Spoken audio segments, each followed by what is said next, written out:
Perancangan film dokumenter sebagai media promosi Kampung Biogas, Desa Keningar, Kecamatan Banyu Kabupaten Semarang. Dari latar belakang, menurut data yang telah diteliti, cadangan gas alam di Indonesia terus mengalami penurunan setiap tahunnya. Pada tahun 2008, jumlah cadangan gas alam di Indonesia sebesar 170 TSCF.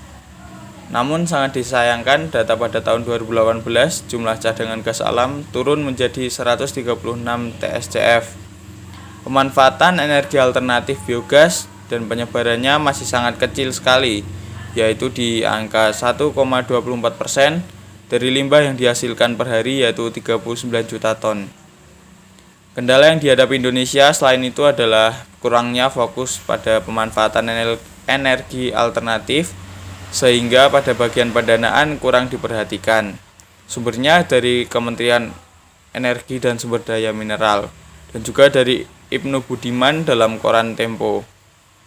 Masalah yang pertama adalah penyebaran reaktor terhambat. Yang kedua adalah Indonesia tidak memiliki rencana biogas nasional seperti negara Cina.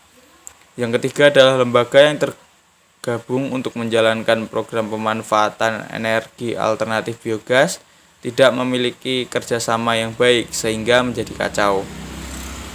Kendala dalam tata kelola rantai biogas mulai dari produksi hingga konsumsi. Dalam sudut pandang produsen, biaya instalasinya sangat mahal. Dari sisi konsumen lebih memilih gas LPG karena penggunaannya lebih simpel dan lebih murah.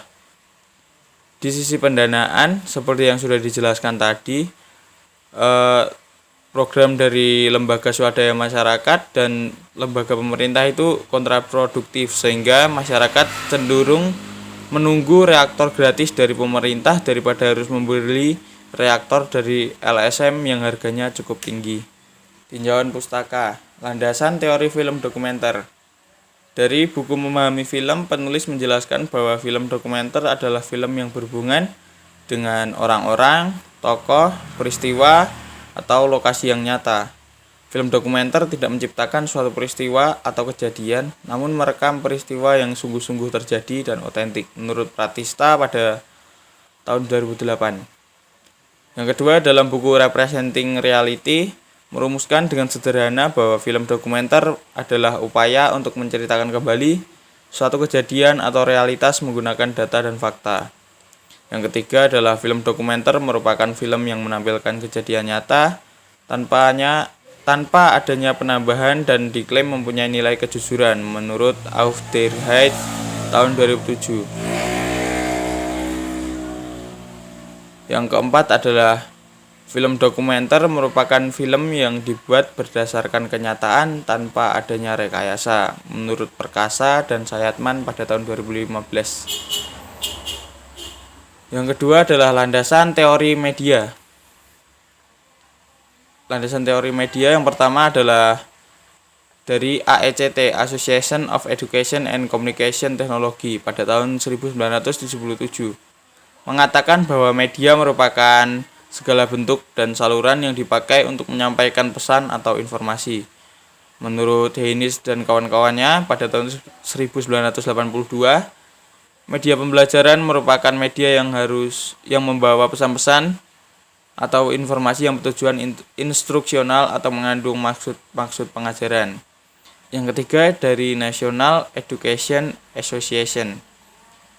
Media merupakan bentuk-bentuk komunikasi baik tercetak maupun audiovisual dan peralatannya yang dapat dimanipulasi, dilihat, didengar, atau dibaca. Yang ketiga, landasan teori media promosi. Pengertian media promosi menurut Kamus Istilah Periklanan Indonesia merupakan sarana untuk pemasangan iklan di media cetak maupun di media elektronik berupa ruang dan waktu. Menurut Ciptono pada tahun 1997, media promosi merupakan suatu bentuk komunikasi pemasaran. Komunikasi merupakan faktor utama sebagai penentu keberhasilan pemasaran. Yang ketiga, menurut Sanyoto pada tahun 2006, mengungkapkan bahwa promosi merupakan bagian dari pemasaran yang terdiri dari produk, harga, distribusi atau tempat, dan promosi. Dengan demikian, promosi merupakan salah satu dari bauran promosi atau promotion mix. Yang keempat adalah landasan teori mengenai biogas. Yang pertama, biogas termasuk dalam energi terbarukan. Pengertian energi terbarukan menurut International Energy Agency merupakan energi yang berasal dari proses alam yang terus diisi ulang terus-menerus. Campuran dari biogas merupakan gas metana sebesar kurang lebih 60%, terus karbon dioksida kurang lebih 38%, dan sisanya adalah gas nitrogen, gas oksigen, dan gas hidrogen sulfida, yaitu sebesar kurang lebih 2%, sehingga dapat dibakar seperti gas LPG. Menurut Wahyu Febrianti pada tahun 2015. Bahan dasar biogas pada umumnya memanfaatkan kotoran ternak, misalnya sapi, kerbau, kuda, ayam, dan lain-lain. Akan tetapi, bahan tersebut bisa diganti dengan sampah organik. Penguraian limbah organik untuk dijadikan biogas menghasilkan kompos, sehingga menjadi sumber energi yang murah dan dapat mendukung kegiatan pertanian dan meningkatkan kesehatan dan kebersihan lingkungan di pedesaan. Menurut Said pada 2007. Untuk solusi dari masalah-masalah tadi, saya menggunakan media film dokumenter dengan metode perancangan sebagai berikut di samping ini. Yang pertama adalah wawancara. Di tahap wawancara ini saya melakukan tanya jawab dengan kepala desa Keningar, yaitu desa yang saya pilih untuk melakukan penelitian ini karena di desa itu dianggap program biogasnya itu lebih terstruktur. Terus yang kedua, saya melakukan tahap studi pustaka. Di studi pustaka yang saya lakukan adalah mencari sumber data dari buku dan artikel jurnal yang berhubungan dengan film dokumenter dan biogas. Tahap keempat adalah pembuatan video dokumenter.